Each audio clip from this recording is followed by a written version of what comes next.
We're going to continue talking about atheism for a few moments here, and then I'd like to turn to religious versions of unbelief and how we as Christians can deal with them. How much does a person have to know in order to be an atheist? Well, let's talk about how much atheists know. When someone tells you that he knows that there is no God, I think it would be a valuable exercise for you to force the person to answer questions along this line. First of all, you want to find out, well, how much do you actually know? Let's begin to measure this by using as a standard of measurement the Library of Congress. Now, you all know the Library of Congress is a huge library. Wouldn't I love to own the Library of Congress? That'd be great. But there are thousands and thousands and thousands and thousands of books in the Library of Congress. And so ask your atheist friend, how many of the books in the Library of Congress do you figure you have read? Now, it's important for us to know that not all human knowledge is enshrined in the books in the Library of Congress. The Library of Congress is just some subset or percentage of everything that can be known. The Library of Congress isn't everything, but let's just use the Library of Congress. And you ask your atheist friend, how many of the books in the Library of Congress have you read? What do you think the percentage is going to be? Going to be a real high percentage? Oh, 90%? No way. Nobody has enough time to have read that many books. In fact, if we're to be honest, just about anybody you talk to will have read less than 1% of the books in the Library of Congress. Okay, so you want to point out to your atheist friends, we've already established that, or we've already accepted, that the Library of Congress isn't all of human knowledge. It's just a certain subset of what can be known.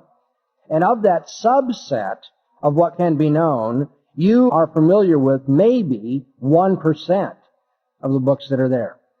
Now, that should put into perspective how little any human being knows. And that means how little your atheist friend knows. But then how much would a person have to know to rule out the existence of God? You'd have to know a whole lot, wouldn't you? In fact, I think a case might be made for saying you'd have to know everything before you could finally say God doesn't exist. There's always the possibility that God exists in a way or in a place that you haven't considered. That is, that God exists in that area of your ignorance about reality. That's always a possibility.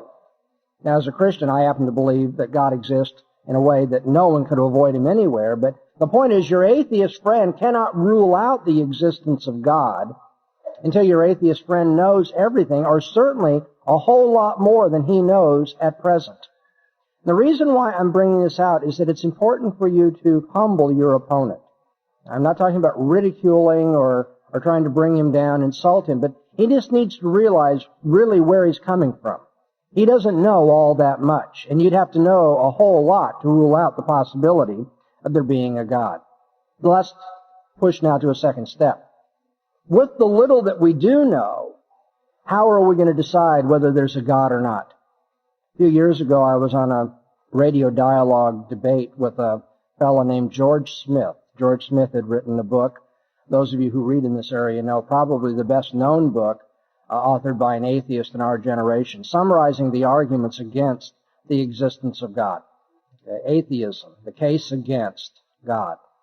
And the John Stewart people out in Southern California invited me to go on the program with George Smith and to discuss the existence of God. And so obviously I'm going to do a little bit of research before I talk to this fella, and it was amazing to me. I picked up his book and just started, glancing through it. And one of the first things that my eyes, set upon was his discussion of the relationship of faith and reason. And the problem that he has with Christians is that they base their convictions on faith, whereas all of us are supposed to be following reason. And I said, well, this is great. In fact, I didn't even have to read the rest of the book. That gave me everything I needed. Now, how is that? How did that give me everything that I needed? It's not because I'm some kind of a magician or wonder worker or great intellect. It's because this method that I have taught you allows me now to use just that little bit and say, now, what underlies that? What are the assumptions that are being made by this man? And that in itself is going to provide a case against atheism. So the radio program began, and predictably, George Smith got into that Christianity is, based on faith rather than reason. And I stopped him immediately. I said, no, wait a minute, George. There may be some people who look at religion in that way. I don't want to deny that. But that is not the Christian position. The Christian position is not that you have rationality over here, and you can prove certain things about history and science and so forth and so on, and then you have faith over here, which is non-rational. I said the Christian position is that faith is necessary for rationality. That if you don't have the Christian faith as your foundation, then rationality is impossible. Now stop and think about that. The atheist says we've got to be rational. So I asked him, I said, well, now, George, given your worldview, where there is no God, how can you say as a universal statement that everybody's under obligation to be rational? If atheism is true, why do we have to be rational at all? It seems like you can make any number of decisions in this chaotic world, this world that is so random, has no reason, is going nowhere, who knows where it came from. Why should we choose rationality? Why don't we just live by gut feelings or our emotions or whatever it may be? And the amazing thing to me is, you couldn't see this on the radio, but I'm sitting in the studio across from this fella, and you can see it in his eyes. It's like, no one has ever asked. And he tried to, of course, play it off as a stupid question. It's like, well, everybody knows you're supposed to be rational. I say, oh, everybody does? If everybody knows that, why do we write books encouraging people to be rational? Not everybody does know that you're supposed to be rational. Not everyone does try to be rational. Now, as a Christian, I think they should. I think people are under obligation to think God's thoughts after Him, to be consistent in what they say, to not be arbitrary, to have evidence for what they believe. I believe people should be rational. So I can understand a Christian telling people you've got to be rational about things. But I don't understand why atheists insist upon rationality. Okay, so the first point that I was making here in dealing with him is pointing out that when he has some moral standard, some norm that he tries to impose on everybody, he's in no position to impose that. He can't argue that everyone should be rational. But then I had a second point, and this was even more offensive to him. That's okay. The second point is you can't be rational if you're not a Christian. That as a matter of fact, rationality presupposes the Christian faith. You know what the best proof of God's existence is then? My apologetics professor at Westminster Seminary put it this way. He said the best proof of God's existence is that without Him you can't prove anything. Now the fancy way of expressing that is to say God is the precondition of intelligibility. But now last night I explained to you what that language is all about. Does that make sense to you now? That God is presupposed in any intelligible discussion. To make sense out of anything, in order to have standards of proof, in order to prove anything, you have to first have as a precondition the existence of God and what the Bible tells us about Him. I want to illustrate how that works. I've been doing that all morning, but let me give you another one. Let's say you're dealing with somebody who is enamored of the success of natural science, and I think people have the right to be. Science has done wondrous things. I've had open heart surgery a couple of times. I've been saved, been within an hour of death from a bleeding ulcer, and I'm glad people didn't go in there and just do a trial and error on my body. I'm glad that science has learned a lot of things about anatomy and biology and medicine and so forth that saved my life. And obviously all the other benefits that we have. We have microphones and so forth that sometimes crackle. But nevertheless, science has done some wondrous things. Now, if you're dealing with somebody who is really impressed by the success of science, somebody says, now, if you're going to believe in God, you've got to be rational. You've got to be scientific. And I say, well, that's great. Now, what are the preconditions of science? What are the preconditions of science? You don't have to know all of them, and you don't have to be a philosopher that wants to write a dissertation on this. Just stop and think about a few of them. I'll talk about one. Have you ever thought about this? It would be impossible to do any work in the area of natural science if this world were not predictable. If the world were not predictable, it wouldn't do any good to learn things about the world in the way that it was in the past or the way it is this morning in the laboratory, because everything that you've learned is going to be out the window tomorrow. If the world is not predictable, there's no way for us to take what we have learned in the past and project it into the future and learn how to do open heart surgery or make microphones or whatever it is the scientist does. That is to say, the world must show some basic uniformity. There must be a predictability to the way the world works. And I'm going to summarize what I've just said with this expression. In order then to make sense out of the success of science, in order to pursue scientific endeavors, one must believe that the future will be like the past. Okay, that the world's predictable, sometimes called the uniformity of nature. If the future is like the past, then what we've learned about cutting into people and opening up their hearts, or what we've learned about physics and electronics and so forth, can be utilized in the future. We can make devices for microphones and cars and rockets to the moon. So the success of science presupposes the uniformity of nature, which is to say that the future will be like the past. Now, you're dealing with that unbeliever who's enamored of science. You're going to want to ask that person, on what basis do you believe that the future will be like the past? How do you know that nature is uniform? And I can tell you, if I were a betting man, I'd put money on this for you, then in more than 90% of the cases, immediately the answer you're going to get will be something like this: it's always been like that in the past. I know the future will be like the past because nature has always been uniform in our experience in the past. Now, do we have any budding theologians in the audience? Can anybody see the problem with that answer? See, what the person is saying is something like this: in the past, the future was like the past. Okay? Let's imagine this podium stands for what's going on right now. Well, it really is what's going on right now. But let's say this stands for the present time. Over here is the past. Over here is the future. Now, what the atheist is going to tell you is, in the past, we always found it to be true that the future would be like the past. Now, he doesn't mean that future will be like that past. What he means is that in the past, this future was like that past. Now, do you understand what I'm saying? In the past, it's always been that way, that the future resembled the past. You say, okay, that's fine. But my question is, how do you know that in the future it will be like the past? Do you have any reason for believing in the uniformity of nature as far as the future is concerned? Now, when the atheist says we only know things that are part of our experience, we can only know those things that we observe, then you want to push even further and say, have you observed the future? Can you tell me that tomorrow, when you put these chemicals together in a beaker, they're going to have the same response as in the past? Maybe it's going to, nuclear holocaust for all you know. Do you know that airplanes will fly tomorrow, that open heart surgery will save people's lives tomorrow? Can you see that taking place? Well, no atheist can say that he sees that. No one sees the future, unless you believe in prophecy, in which case then you believe in God, but we want to get rid of that, right? So here's the atheist who doesn't believe you can see the future. So on what basis does he do his science?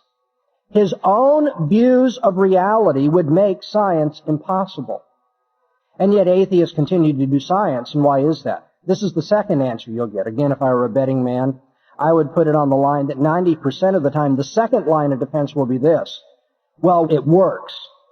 All I can tell you is, it has worked. But that's not an intellectual answer. That's not a philosophical defense. Because in a sense, what you are doing is you're asking the atheist to explain, why does science work? Given your view of the universe, it shouldn't work. There shouldn't be any basis. It should just be a random chance universe. But instead, we see predictability in the universe. We see the uniformity of nature. And so when you say that it works, as Christians, we grant that it works, and we have an explanation for that. The reason it works is because this world is controlled by a sovereign God. And God made this world so that we'd be able to understand it and make predictions and to have dominion in it. So from a Christian perspective, I agree with you. It works, and I can explain it. But your worldview cannot explain the success of science. Your worldview would make science impossible. After I had the debate with Gordon Stein that I kind of summarized for you last evening, Dr. Stein tried to summarize in one of his columns a new argument that he'd heard for God's existence, and I came across that, and he totally slaughtered what the argument was, didn't have it right. So I wrote to him. I tried to be polite about it and said, the argument really goes like this. It's not the way you portrayed it there, and so forth. And well, that started us writing back and forth. And so now our debate went on for another 8 or 9 months in writing back and forth. And eventually, I got him, he was not thinking that he was moving toward theism in this, but he finally had to admit that his worldview cannot account for certain things, like the laws of math and so forth and so on. And I had made the point that given your worldview, you couldn't even balance your checkbook. Now, do you know why that is? Can I take a moment on that? In order to balance your checkbook, you've got to rely upon certain laws of math, don't you? You certainly want to believe in the number line, right? So forth. But if you're an atheist, what are numbers? And what are the laws of mathematics? Do you all know what numbers are? Have you ever thought about this? Everyone uses math, or I think virtually everybody uses math every day. What are numbers? And what are the laws pertaining to numbers and their relationships? I've got a blackboard here, and I were to write the number 2 in chalk up there, and I were to ask you, is that the number 2? Would any of you be tempted to say yes? I hope not. Because if I write the number 2 in chalk on a blackboard, and you tell me that is the number 2, and I erase it, guess what? There's no more number 2. We just lost 2-ness. It's gone. Don't ever put 2 in your checkbook again or anything, because I just destroyed the number 2. Okay? Now we're thinking, okay, that's right. You got to be careful when you talk to a philosopher. Don't answer too soon. If I put the number 2 on the board and I say, is that the number 2? Now you've been burned. You're going to say, no. That's not the number 2, Dr. Bonson. That's an instance or an inscription of the number 2.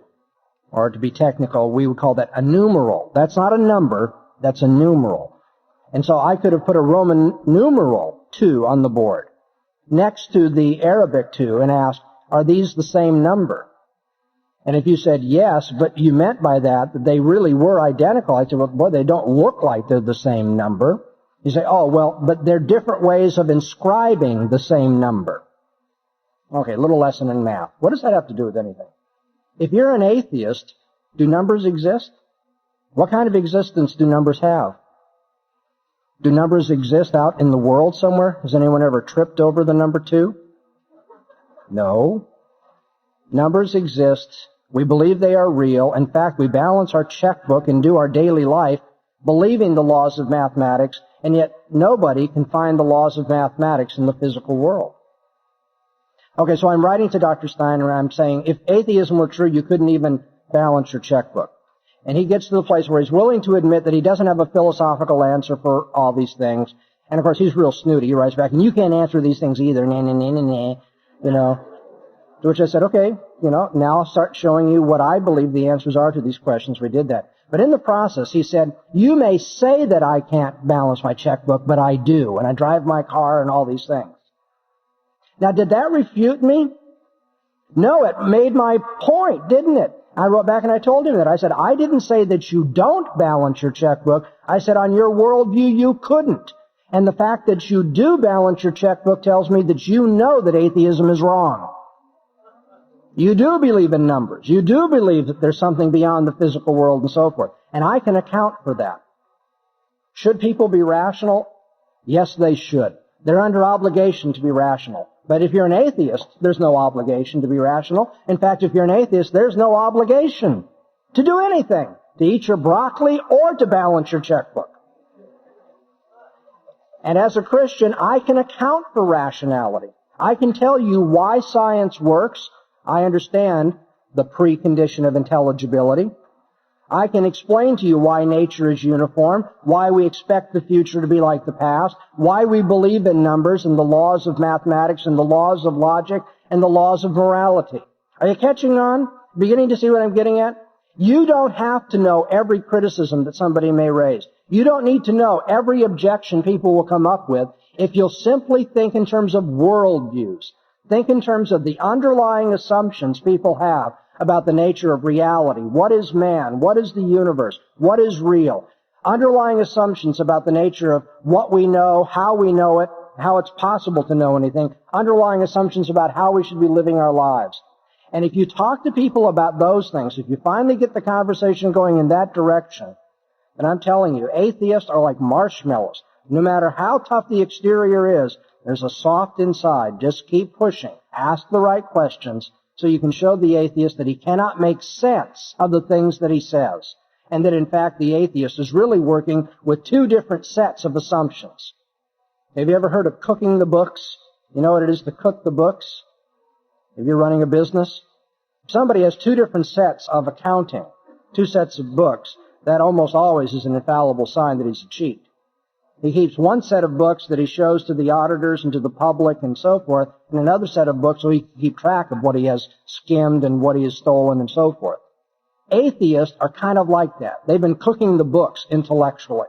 They have one set of books they set out there for everybody to see. They have their arguments, they have what they want to say that can be publicly dealt with. But then there's another set of books that they work with, but they don't want to admit they have that set of books. And that other set of books is really the book of God. What God has revealed through the natural order and through the conscience of man, what everybody knows about God, but will not admit, because if they admit it, they have to stand guilty before Him. Remember the moral motivation of atheism, but remember also the foolish character of atheist thought. No matter what they put out there in front of you, just keep talking to them, ask the right questions, and eventually you'll see that they have no foundation for logic, they have no foundation for science, and they have no foundation for ethics. And if they have no foundation for these things, they have no place to stand in argument at all. One more word about atheism. Atheism is, another way of speaking of atheism is to call it naturalism. The naturalist says the only thing that exists are things pertaining to the here and now, part of human experience. The natural world, the objects that we can experience with our senses, and the events in the natural order. That's all there is. There is no higher power, there is no God, there are no spiritual forces, and so forth. And when you talk to people who believe that, one of the things I would suggest you do is ask, what is presupposed in our having this argument? What is presupposed in our discussing this matter, pro and con? And then ask if that comports with naturalism. Can that be fit into a naturalistic view of the world? Now, I realize at this point you don't see the connection, but I think just if I push this a little further on both sides, you'll see real quickly what the problem is. Let's start with naturalism. What does naturalism assume? Well, naturalism says that what's real is what we can experience in this world. There's nothing beyond the physical world. There's just the operations, the events of nature, and the objects in the natural world. Well, then does man have a mind? The naturalist will say that the man has a brain. But that's not the question we're asking here. We're asking, does man have a mind? Have you ever stopped to think about that? There's a difference between brain and mind. Yeah? The brain is a physical organism up here in the cranium for most people. Right here. But the mind is not the same as the brain. Some people would say there is no mind, because the way we talk about mind is different from the way we talk about brain. It would make sense for me to tell you that my brain is 5 foot 10 inches off the ground. That makes sense. It would make no sense to say my mind is 5 foot 10 inches off the ground, because the mind is not seen as a physical organism. You can locate the brain, you cannot locate the mind. We can go on and on. Now, a naturalist says, yeah, I understand what you're saying, and there isn't any of these spiritual events or forces that you're talking about that you're calling a mind. Human beings don't have minds, they have brains, and the brains operate according to physical and chemical and other biological laws. That the stimulus that comes into you, it determines how your brain is encoded and what kinds of responses you'll give and so forth. And so the brain, which is subject to the laws of physics and chemistry and biology, is all that man has. Man doesn't have a mind which thinks, that makes choices, can evaluate. You just have a brain that's been conditioned to operate in the way that it does. Okay, so here you have naturalism on the one hand. But what is presupposed by our having this conversation where we're looking at the pros and cons of different positions? What's presupposed there is that you can evaluate things and you can make a choice. The naturalist is assuming that if he gives me enough evidence, I'll finally give up this silly superstitious idea that there's a God, and I'll go along with the naturalistic viewpoint. Isn't that what he's assuming when he argues with me? But you see, if naturalism is true, I have no reason to believe that naturalism is true. Write that down. I'm going to explain it. If naturalism is true, you have no reason to believe that naturalism is true. Because if naturalism is true, there's no reasoning at all. There's just the laws of physics, chemistry, and biology operative in the gray matter up here in my cranium. And I have no control over the laws of physics and biology and chemistry. What I'm going to say, I'm going to have to say if I'm a naturalist, because my brain matter, subject to the laws of science, led me to say those things. And the naturalist is going to say whatever he's going to say, not because he has thought through issues, considered the truth, found the evidence, and made a decision, but because the laws of physics have determined what he's going to say. You see, in the end, the conversation between a naturalist and a supernaturalist, or between a naturalist and a naturalist, if naturalism is true, such a conversation is silly. You're always going to say what you have to say anyway, because the laws of physics control your brain. There's no freedom here. There's no finding the truth, understanding meaning, making a commitment. None of that makes sense if we have only brains but no minds. So, if naturalism is true, we don't have minds, in which case we can't reason about anything. If naturalism is true, then there's no reason to believe that naturalism is true. If naturalism is true, you just say whatever you have to say, and I say whatever I have to say, and there's really no argument or exchange of evidence or reasoning going on between us whatsoever. Isn't that a rather awkward position to be in? You're holding a position which, if what you say is true, then you could never show that it's true because there's no reasoning going on. We have no minds anyway. Atheism is an absurd position intellectually. Atheism cannot account for self-consciousness. Atheism cannot account for the freedom of the mind. Atheism cannot account for the laws of logic. Atheism cannot account for the laws of science. Atheism cannot account for the laws of ethics. Atheism cannot account for human dignity. Atheism cannot account for the fact that we live in a world that is uniform, and that's why it's predictable, and yet there is freedom. The human being has freedom. How do you bring uniformity and freedom together? Atheism cannot make sense of life. And so why have we been giving it, this stay of life? When you have friends that are atheists, press them to their presuppositions. Answer the fool according to his folly, lest he be wise in his own conceits. Now, before we move on, however, I have to warn you.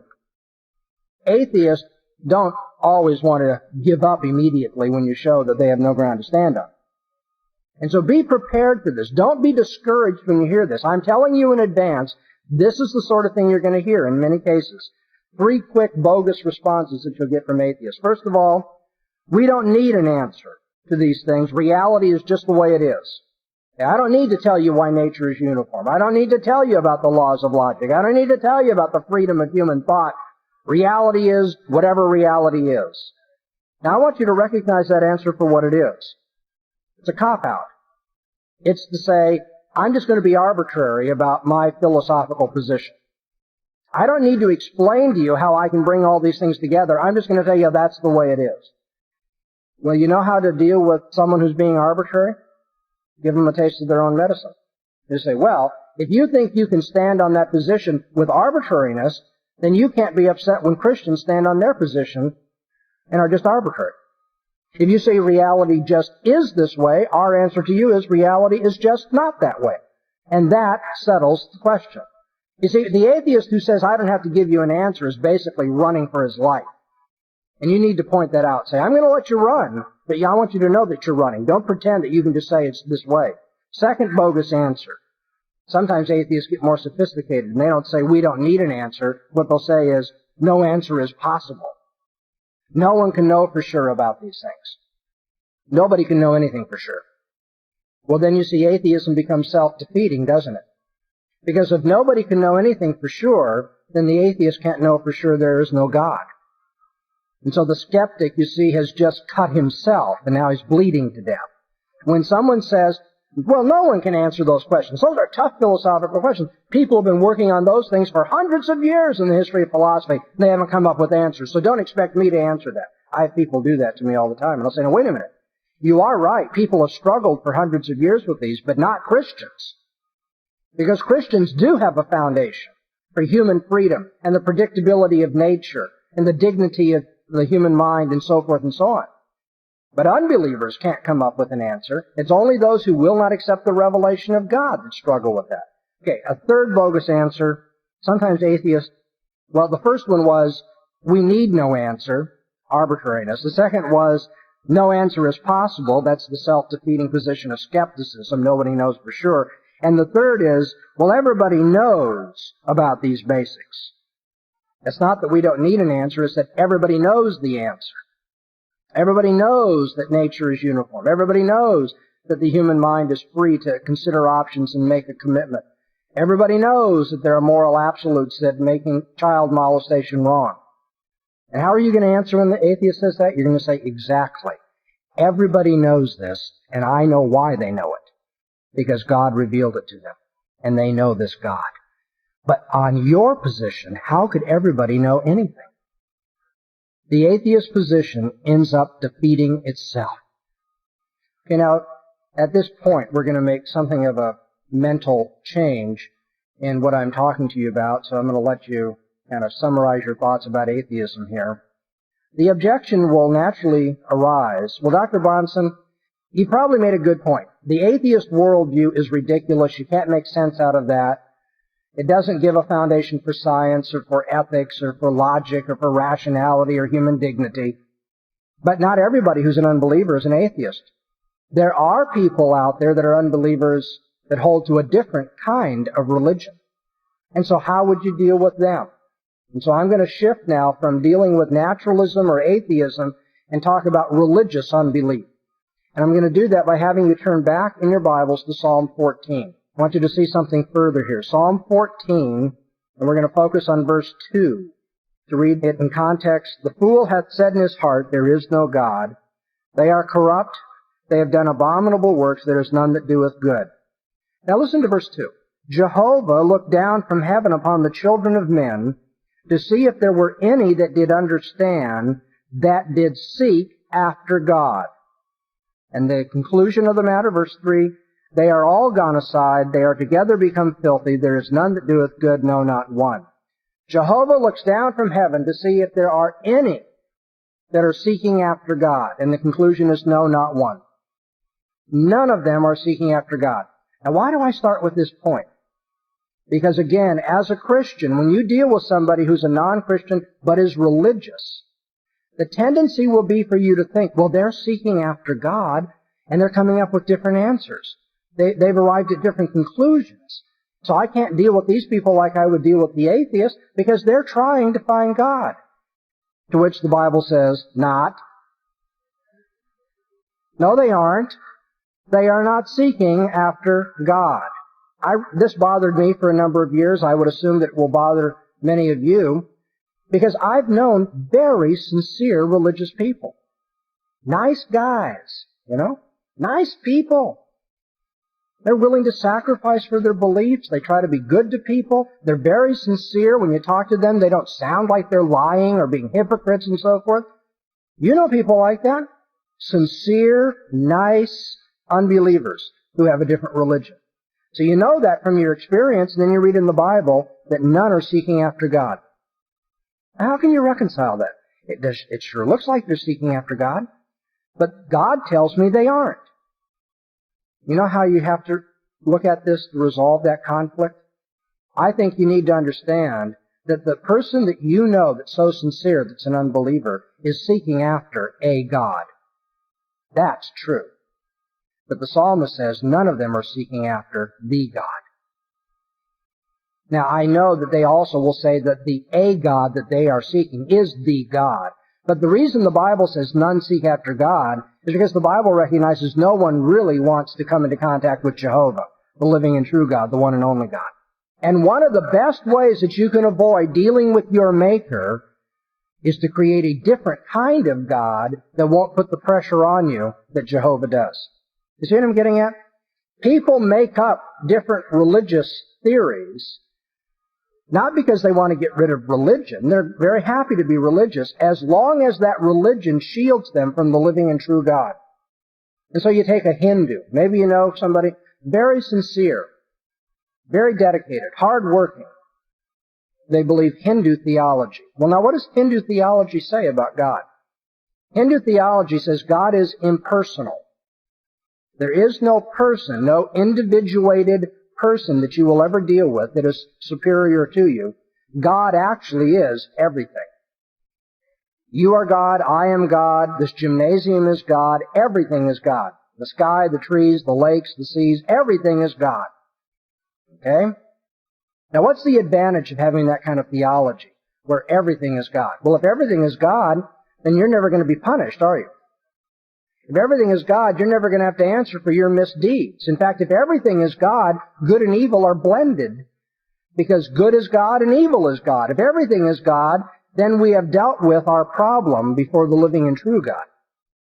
And so here's a religious way to avoid the living and true God. That's what I'm getting at. The Bible says none seek after God. The Bible doesn't deny that people seek after a God, but no one is really looking for the living and true God. By nature, the natural man does not receive the things of the Spirit. By nature, the natural man suppresses the truth in unrighteousness. By nature, according to Romans 1, the natural man exchanges the truth of God for a lie. And in particular, the lie that the unbeliever is willing to accept is idolatry. By nature, man makes idols. Not all the idols are wood and stone, gold and silver. Some of them are intellectual idols. Some of them are sociological idols. But by nature, man makes idols. Does that mean man seeking after God? No. Because if he were seeking after God, he would confess his sin and throw himself on the mercy of God. He would know that his only hope in life and death is a faithful Savior. But by nature, men try to make a different kind of God that they can deal with. They bring, if you will, they whittle God down to a level that they can handle. And so that's why I've entitled this part of our apologetic seminar, Atheists and Other Fools. Atheism is a kind of foolishness, as we have been talking about at some length. But the other forms of unbelief, even the religious forms of unbelief, are intellectual foolishness as well. The Bible tells us no one truly seeks after God. Well, how should you answer somebody who has a different religious perspective than your own? Let me, first of all, talk about secular religion. That sounds strange. Secular religion? Yeah, we have a lot of that in our day and age. You want to see secular religion rear its head? Pay attention around Christmas time, every year in this country. Because around Christmas, we have expressions like this other than at Christmas season. But around Christmas, you get these silly things like, yes, Virginia, there is a Santa Claus. Now, what lies behind this, yes, Virginia, there is a Santa Claus idea? There is the view that although there's no living and true God that we're going to answer to, it is good for people to show goodwill, to be helpful to one another. To put it in philosophical terms, there are ideals by which we all should live. And Christmas is just a wonderful expression of that ideal of goodwill toward men, helping others, getting outside yourself. So here you have a religious position that says that there are moral standards, there are ideals after which we should live, but it's a secular religion. It doesn't look to a personal God whose character is the basis for these ideals. First, you get secular religiosity when people tell us that we ought to treat children well and not molest them, too. I happen to believe that. I believe in goodwill toward men. But then again, you know why I believe those things. I believe in a personal God. When someone tells you, yes, Virginia, there is a Santa Claus, that is the code for there are ideals of goodwill toward men we should all be living according to, you need to ask that person, how is it that there are such ideals? What are they? Where did they come from? And why do we have those ideals rather than the opposite ideals? The problem with idealism in general, the notion that, well, we all know what it is to be a decent human being, we ought to live according to those standards.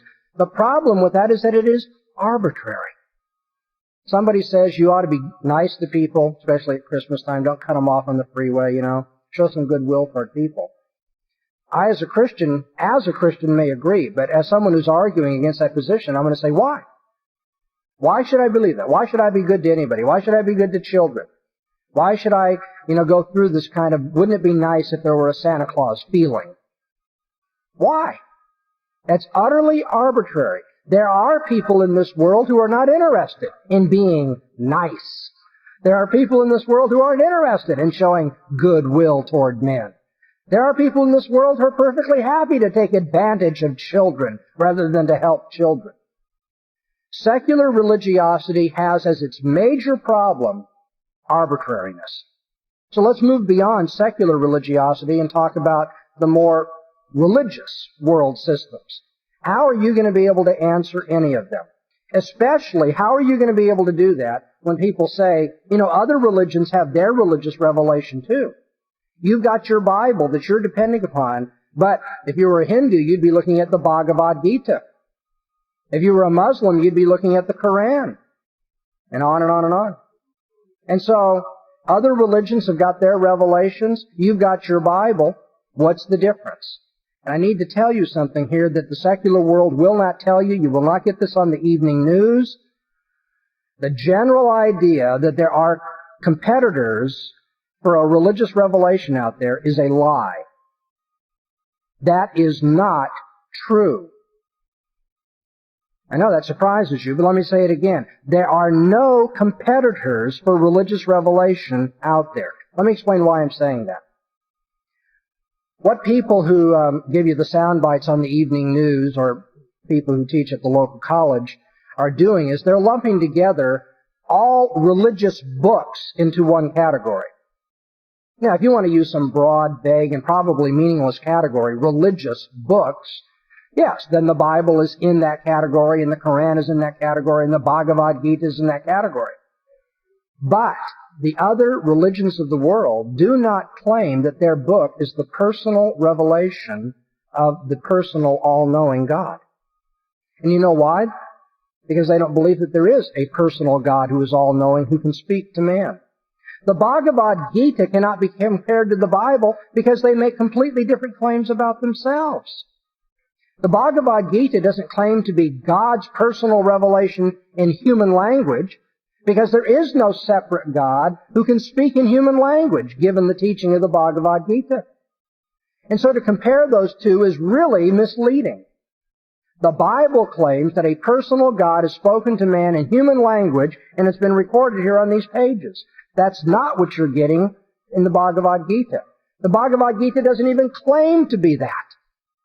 And so you need to know that, because once you know that, then all religions of the world have the same problem as secular religiosity, don't they? All the religions of the world are arbitrary. All the religions of the world are arbitrary, just like the Yes, Virginia, there is a Santa Claus religion is arbitrary. And I'm going to approach this from a different angle to show you what I mean, that all the religions of the world are arbitrary. And then I promise we'll take our break. And so we all get together around a table, and we're talking about religious matters, and one person is representing the Christian position, and another person is representing the Buddhist position, another person is following the Muslim position, another person is a Hindu, and so forth. Now, obviously, we're not going to agree on things. We're arguing, okay? We can't come to agreement. Now, how should we settle our disagreement? Somebody comes up with this bright idea. Says, okay, let's take a Gallup poll. We're going to go out and we're going to ask all sorts of people in our culture what they object even before the Gallup poll is taken. And you know why everybody should object to that approach to resolving religious disputes? Is because what human beings believe is irrelevant to what God is like. We mustn't think that God is somehow like a smorgasbord, If some of you want to think of me as mashed potatoes, then I'll be mashed potatoes for you. If some of you want to think of me as Jell-O, I'll be Jell-O for you. If some of you want to think of me as chicken-like, then I'll be chicken-like for you. Man is in no position to determine what God is like, to imagine what God is like. No human being is in a position to formulate God, to define God. Isn't that right? If any human being had the authority and the competence to do that, that human being would have to be God. Now, everybody should recognize this. When I talk to a person who has a Bhagavad Gita in his hand, I don't say, well, let's go find out if there are more Christians in this culture than Hindus. I say, no, wait a minute. Man cannot define God for himself. If man is going to know God, what's going to be called for? What is the underlying presupposition when anybody says this is what God is like? The underlying presupposition is that God has shown himself to be like that. Only God can define himself. Only God can reveal what he is like. If we don't have God speaking to us or making it known what he is like, then everybody's out on their own, just making it up according to their own imagination. God's in their own image. And that's why I say that all non-Christian religions are guilty of arbitrariness. Because unless they claim that God has personally spoken to reveal himself, then they're in no better position than anybody else. If I have somebody that's a Confucian here and a person that's a Hindu here, what I'm going to do is I'm going to say, see, both of you cancel each other out. You have no authority in following Confucius, and you have no authority in following the Bhagavad Gita any more than anybody else. We could call in somebody else and say, hey, want to write your own religious book? Join the discussion over here. Unless somebody claims God has made himself known, God has clearly shown himself, then it's just a crapshoot. Nobody's in a position to talk about what God is like. And you need to remember that then when you deal with non-Christian people that are religious. You need to keep pushing them. Well, how do you know God is like that? Doesn't it frustrate you when you're talking about what you believe as a Christian? Maybe you touched upon the doctrine of hell or something. And then you'll have somebody say, oh, well, I don't want to think of God as being like that. When people do that, I always give them something of a quizzical look like, what difference does it make that you don't want to think of God as being like that?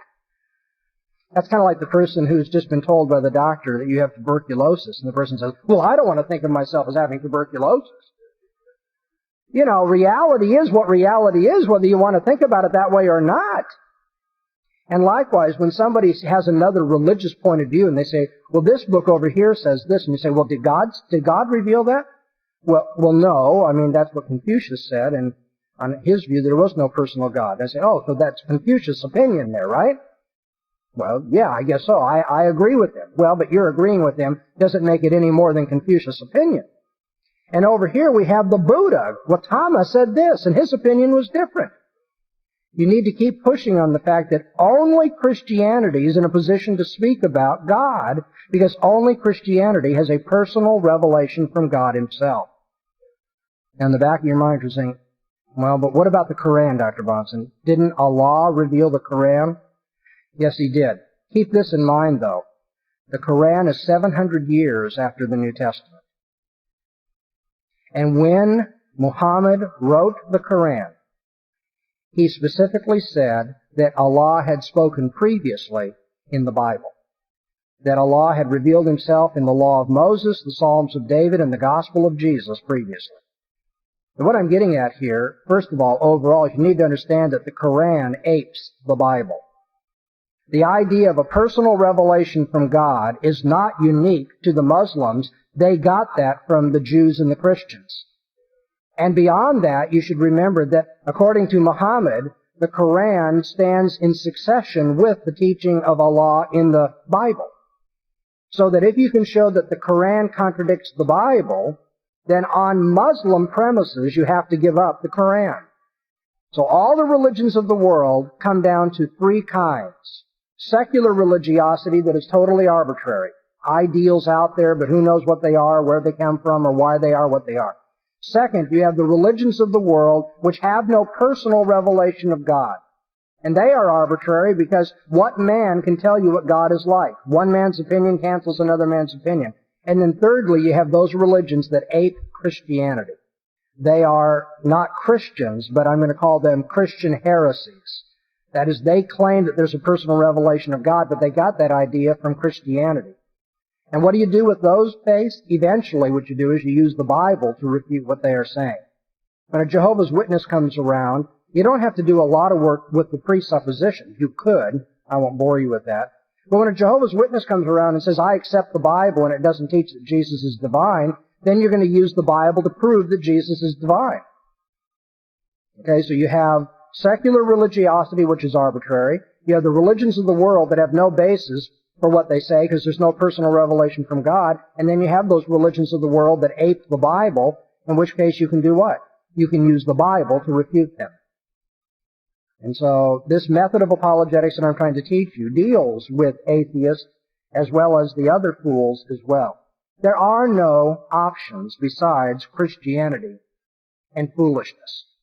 Where is the wise? Where is the scribe? Where is the debater of this age? Paul says, hasn't God made foolish the wisdom of this world? And when we come back, I'm going to try to show the foolishness of those who think science has disproved Christianity by looking at the theory of evolution. Thanks.